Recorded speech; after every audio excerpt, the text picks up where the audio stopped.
challenges are taking a toll on the mental well-being of our young people.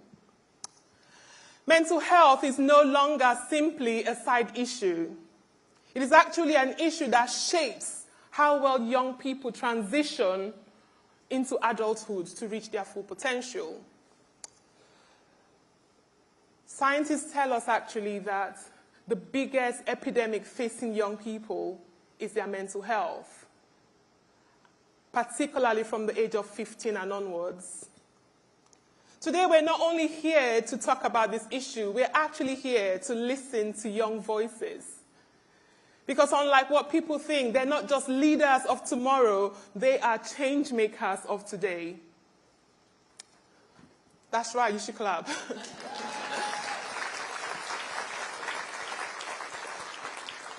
Through their activism, these young people are already shaping their future, and it's our responsibility to amplify their voices and provide the support that they need. At the Diana Award, we believe, Princess Diana actually believed that young people with the right support can change the world, and that's the core of our mission. And for the last 25 years, we've been empowering young people to advocate for the issues that matter most to them. But this year, our 25th anniversary, we're taking it one step further. We are launching what we're calling the Decade of Youth Wellbeing. Because we are no longer comfortable with just hoping that mental health will go away. We want to see over the next 10 years that every young person, irrespective of where they live in the world, have the power, the resources to tackle mental health crisis for themselves and for their peers. For us, this is not simply a vision for the future. This is a call to action for today. I'm very grateful to have the Duke of Sussex with us.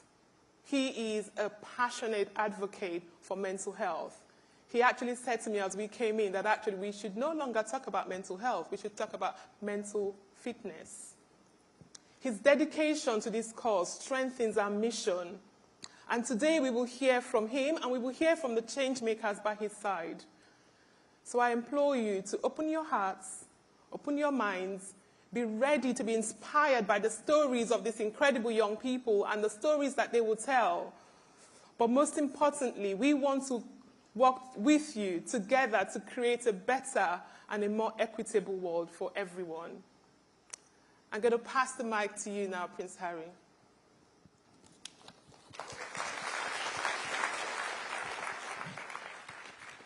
Thank you, Tessie. Good morning, everybody, and thank you, Concordia, for having us.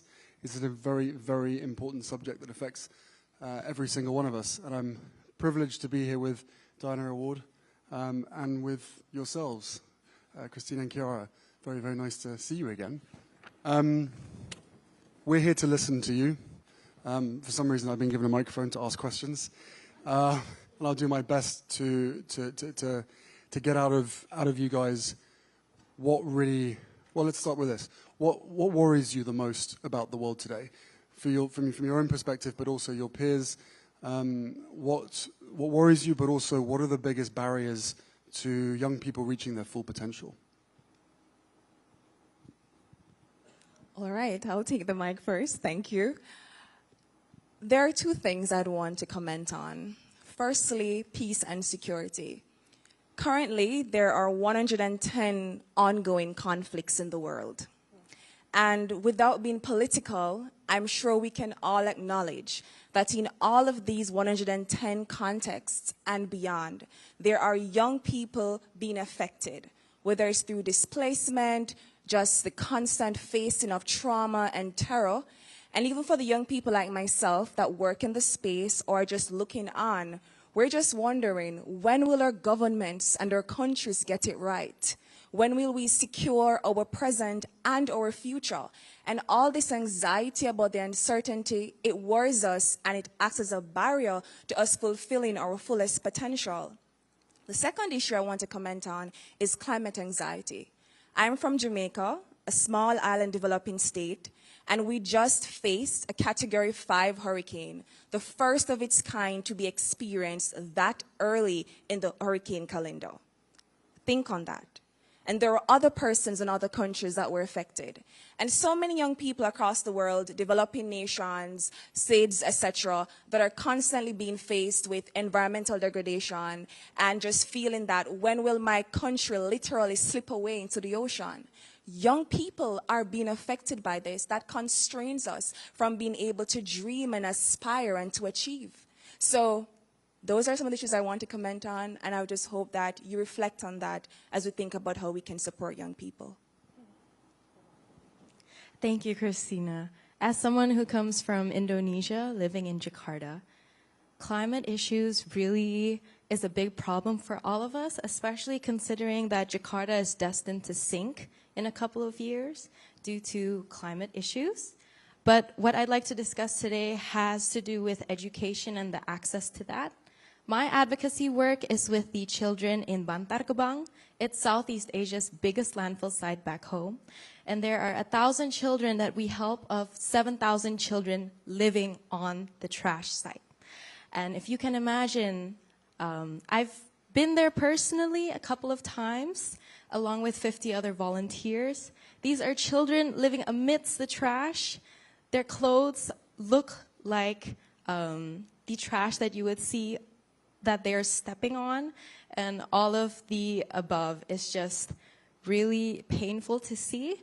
But what we do at Cases for Care is we try to provide an education to them, albeit an informal type of education. We build libraries there and we provide them with the access to reading those books. And I think this access to education is especially important to young people. They're anxious about being able to provide for their families. And I think that's why we need to be able to amplify access to education and provide young people with that gateway to a brighter future. Thank you. Yeah. How have you both seen the impacts and the results of bad mental health, which has been created by this world that we've allowed to be created for you guys, but the negative impacts of mental health? How has that affected you personally, your peers, and how have you seen it affect broader society at the same time? Scared children cannot dream, Prince Harry. Scared children, anxious young people cannot dream. We cannot aspire, we cannot achieve. And if you cannot dream, you cannot create. There's no creativity, and then that means no productivity. So my CEOs are sitting here, you're thinking about the top dollar, you're thinking about driving economies for the governments that are here. None of what you're doing, that you're working on, can mean anything later, can matter, if we don't have a competent and capable generation for you to pass your torch on to. So I would even say that you don't need to be selfless to support young people. Even by being selfish and considering your own, I would say, your own concerns with your company or with your government, by supporting young people, alleviating the causes that drive mental health or mental issues among young people, you're actually fulfilling your own goals and the goals of the world.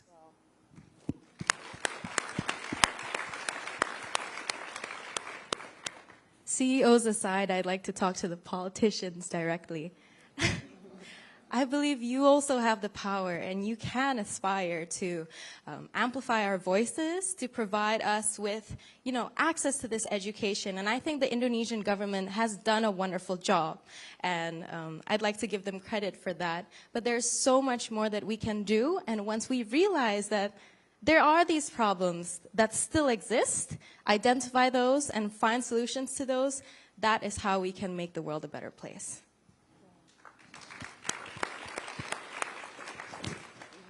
If I may just jump in, one of the things I know about the young people we work with, you guys, is despite this crisis, you guys are so resilient. You find strength from somewhere. Where do you find your strength from? I believe I pull my strength from the possibility of better. Because if I sit and wait for change, and I don't try to agitate for change. You know, they say that we have to try to be the change that we want to see in the world. I have to be an active agent. And when I look around and I see the young people like Kiara from Indonesia and the other Legacy Award recipients and Diana Award recipients, and I see young people across the world and maybe in this very room and watching online, as a collective, we're so fired up for change, and we continue to demand change because our lives and our livelihoods are at risk. It's literally survival for us. It's not just a fancy thing to put on my resume to apply to a great school. It's about, if I don't fight for a better world, there will be no world for me and for my peers, and that's what drives me. You're basically saying it's a life or death situation. Indeed. Wow. Kiara. What drives me is that if we don't amplify their voices, nobody else will speak for them. There are people here that have no voices. There are people here living in this world, perhaps in this room, that have been silenced by certain entities in the world who have more power than them. We need to encourage these entities to live a life that's more than themselves, to live a life beyond their own short-termist goals, and look into the future where people like us, our futures are not certain, you know. With climate issues, with things like politics, with war, with all these issues, we are almost struggling in the status quo, and in the future there's no guarantee that we'll have the same amount of comfort that we have right now. And so again, speaking to what Christina said, it is sort of a survival, but also to ensure other people can survive in the future as well.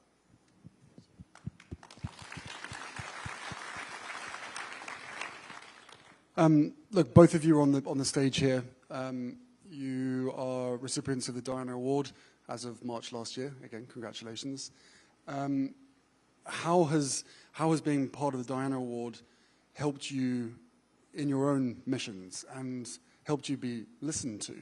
Because I hope that it feels good to you guys that you have a room full here of people who are genuinely listening. You have cameras at the back. You have live stream, and people want to hear you. Do you feel as though you're being heard? Do your peers feel as though the leaders of today, both in politics and all of the decision makers, people in positions of power, do you believe that they're listening? And if they're not, how can they? Let me start off by speaking to the Diana Award. It has definitely amplified my voice back home in Jamaica and in the Caribbean region. There are many platforms and entities that do believe in young people, but they believe that we are the future and primarily for the future. Wait your turn. But at the Diana Award, you believe also in the now, that if given the support, we can work now to ensure that we're helping to change the world. So through the Diana Award, my messaging is being amplified, and I'm able to, through mentorship, through funding and support, through opportunities, unique, may I state and stress, unique opportunities like sitting on this platform right now, I'm able to reach more persons and have my voice out there, get connections to help with the work that I do in Jamaica. In terms of if I'm being heard, I don't just want to be heard. So I won't use it as my marker, to be honest, Prince Harry. Am I being acted on? Things that I'm saying, is it being acted on? That is still a question mark. And so I'd hope that there are persons here listening to me and Kiara who feel inspired to not just listen and say, yes, those young people sounded really eloquent this morning, but they will act. We have to act now. Thank you. Just before you go, Kiara, just do what Christine says. That's it. Act now. That's it. Yes, so the Diana Award has been instrumental in not only our projects and our advocacy, but the 20 other Legacy Award recipients and beyond around the world, the recipients, but also as a source of inspiration to the people that have not technically earned the award, but they see this project and this group and this organization as an inspiration to be able to create, to start to create that change. And what Christina said, I think I have to agree that you can listen to us, but we would really like you to act on what we say. Personally, with my project in Bantargabang, it is sort of a taboo political topic because these children are undocumented, and so they don't have access to the public school education, they don't have access to the services, to the free government, the free government access to clothing, to food, etc. And I think if we look beyond our day-to-day lives, listen to what they have to say and act on what they need, that is how we can really make a change. And to listen to us is not enough, to act on us would be even better. Well said, Kiara. I think, again, it's not, and look, again, the two of you up here representing your entire generation at this point. But every single one of you has a passion project that you are focused on. But one of the reasons why I think that we are here today is because of mental health, right? And the fact that it affects every single one of us from top to bottom, from the youngest to the oldest. And I think you guys you're leading the charge in hopefully being able to break down the stigma, to be able to continue these conversations. But when you talk to this room and to the audience and say, act on what we're saying, it's not just from you guys, it's for the whole entire generation. Because so many people are looking for solutions, and the fact of the matter is, there are solutions to all of these issues. And I applaud you, for certainly at your age, to be on this stage, to have the confidence that you do, and to be able to speak as clearly and as passionately as you do. And I know that my mum would be incredibly proud of you guys, not just you, but all of the award winners. And Tessie, you've been in this for a very long time, so thank you for that as well. But the way that you do it, your activism, your compassion, those two things are so true to how my mum led her life and what she believed in. And the way that you do it is incredible. So thank you. Thank you. Thank you so much. I think that really leads me to one of my thoughts. I think when we think about mental health, the reason we wanted to center the voices of young people is because you will see from these young people how innovative they are, how you bring new energy, fresh ideas. Mental health has been something that we've battled with as a world for years and years, and yet it feels like we keep going round in circle.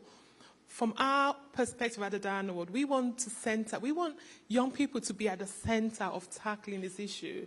We want you guys to take, because you have those fresh ideas. I love the way I've seen this, like you rightly said, I've been at the Diana Award for so long. I've seen so many young people bring fresh ideas, innovative ideas to tackling age-old problems that we think can never change. And suddenly a young person walks into the room and they go, oh, that's so simple, we can do this. That's why we need your voices. What do you guys think? Well, of course, I must agree. Yes, we do have the power to change the world, and we're already doing that through the projects that we plan and we implement, the partnerships, co-creation with, I would like to say intergenerational co-creation, which is very important as well. I believe that young people should lead, but I also believe that we can learn as well in how we champion our causes.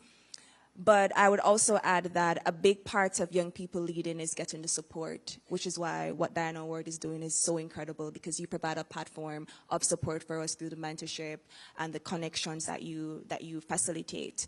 I would also say for persons here that may be interested in supporting young people as well, to consider action in that through financing and providing mentorship as well. Because a lot of times we tout this statement, we believe in young people. And I always like to say, you should put your money where your belief is. So it would be really good to see a bit more actionable support coming forward. I'm just going to take a lot of quotes from Christina. Put your money where your belief is. That's wonderful. I love that. Can we just write that down? And yeah, amazing. Thank you, Christina. Kiara. Childlike innocence, some people call that naivety. It's an important skill to have. No matter where you work, no matter how old you are, I think it's important for us to always believe that we can change things, even if it doesn't work or succeed the first time around. But if it wasn't for these large organizations or prominent figures like Prince Harry and Tessie and the Diana Award, we wouldn't be able to do what we do or anything else when it comes to advocacy, when it comes to trying to change the status quo, because it doesn't just take one hand, it takes multiple. So, yeah. Thank you. Rosina, the government's recognized you, right? The Jamaican government? Yes? No? Yes. Yes, exactly. So the reason I bring that up is because amongst how many thousands of, I'm going to put you on the spot now. Almost 100,000 now. We've been on for 25 years. 25 years. So we have an army of activists of almost about 100,000. And the reason I bring that up is because they are scattered all across the world in so many different countries. And again, the reason why I bring that up is because surely one of the solutions here is for governments to implement or at least offer or find people, young people like yourselves, and bring them into decision-making, policy-making situations, right? Before the problems exist. And we're very, very good at creating problems for ourselves to try and solve. But surely by bringing young people in at the early stages for those solutions, surely that is where the difference is going to be made. And why is that not happening? Some places it is, but why is it not happening? I think it goes back to what I said earlier, that a lot of times we consider that young people are for the future, so they should wait. It's important that we involve young people now, because as I like to say, nothing for us without us. You cannot create any kind of policy or program that will affect young people now or in the future without it being informed by young people. And that inform that I speak of, it should not be a tokenistic kind of inform. You consult and then you just put something on paper. There's no validation or involvement beyond that point. Young people should be involved in the co-creation of these initiatives, but they should also be involved in the implementation, monitoring, and evaluation. And I think that's where we go wrong many of the times. So the entire policy process, young people should be involved. I think that deserves a... I think it's easy to overlook young people. Especially, I'm 18 and Christina's 27, and still, Christina faces people not listening to her and people not acting on her words, and it's even worse on my side. I think we need to overlook that youth. They look a certain way, they don't look too professional, and they're not so eloquent, but their mission and their goals are still as valid as anyone else. Absolutely, absolutely. I want to throw a question to every one of you. Prince Harry, I'm going to start with you. And I wanted to ask you one question. We want to end on hope. We have to believe that the future, that we can, not the future, right now, that we can change things. So I'm going to ask each one of you, what are you hopeful for? When you think about the future, what are you hopeful for? Can I go last? Okay. Okay, is that okay? Okay. Should we start with you, Kiara? I want to hear from you guys first. I'm glad you brought this up, Tessie. We really need hope in this world. What gives me hope? I think it's when people, whether you're young, whether you're old, no matter who you are, you have even an ounce of willingness to change the status quo, because that's where real change starts. All right. I think what gives me hope is that despite the anxiety around our future, whether it's around peace and security, the climate, social inequality, young people continue to rise against adversity. We continue to agitate for change. We continue to demand more from our governments. And we continue to demand more from ourselves as well by going out there and doing our work and leading our own projects. And just to see that global movement across the world in all spaces, all nooks and crannies of the young people's voice just chanting for more and acting for more, that inspires me and that gives me hope. The reason why I wanted to go last is because these guys are the ones that give me hope. I've said it years ago, and I'll say it again. The younger generation are not putting too much pressure on you guys. You are what give me hope. The courage that you have gives me hope, because every single one of us need courage in order to really move the dial and create positive change in today's world, probably more so now than ever. So thank you to you guys for giving me and probably a lot of other people in this room hope.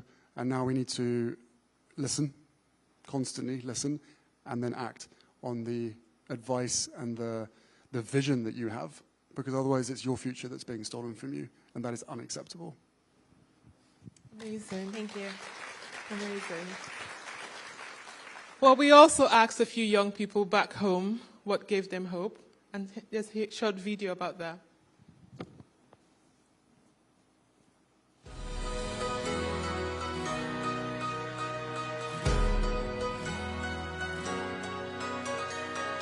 Connection with others.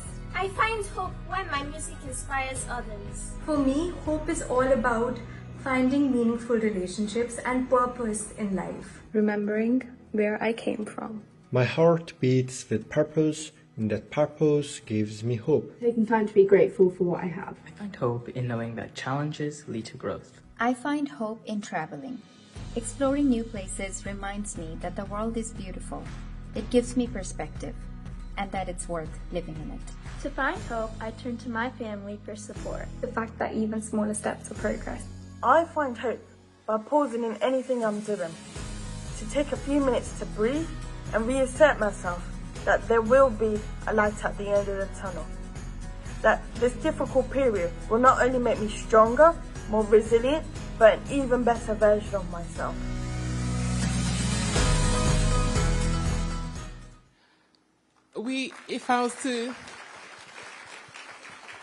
I suppose I want to say what gives me hope. What gives me hope is that we have just shared with you our vision for the next 10 years. Our initiative called A Decade of Wellness, a decade of youth well-being, that every young person, irrespective of where they live on earth, would have the resources, the support they need to thrive.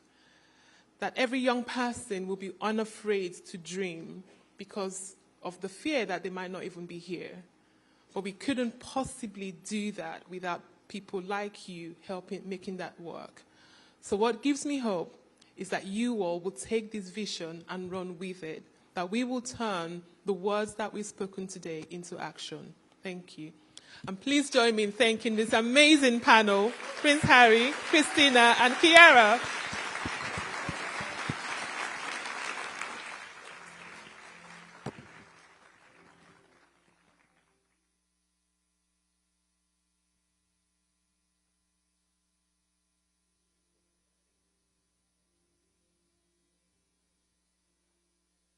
Ladies and gentlemen, please welcome Concordia's Anna Freeman.